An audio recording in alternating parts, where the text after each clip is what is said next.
గట్టిగా నిర్ణయించుకున్నాడు కృష్ణ. మా అమ్మ చనిపోయింది, ఎలా అయినా నేను ఐఏఎస్ చదవాలి అని నిర్ణయించుకొని చదవటం మొదలుపెట్టాడు. చాలా కష్టాలు, చేతిలో డబ్బులు లేవు, తల్లి లేదు.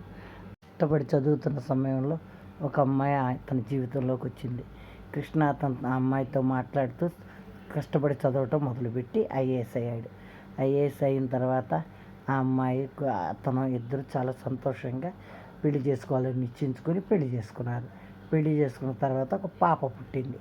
ఆ పాప పుట్టిన తర్వాత ఒక బాబు కూడా పుట్టాడు. ఇద్దరు ఆనందంగా ఉండటం కొనసాగించారు. కానీ అమ్మాయి తరపు వాళ్ళు బంధువులు ఉన్నారు, కానీ కృష్ణ తరపు బంధువులు ఎవ్వరు లేరు. అది గుర్తు తెచ్చుకోలేదు కృష్ణ. ఆదరించిన తన బంధువులు మర్చిపోయాడు.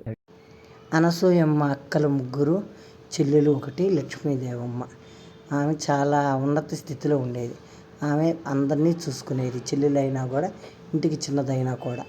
భర్తకు తెలియకుండా అక్కలందరినీ ఆదుకునేది లక్ష్మీదేవమ్మ. అనసూయమ్మ చనిపోయిన 2 నెలలకే అనారోగ్య పాలైంది లక్ష్మీదేవమ్మ.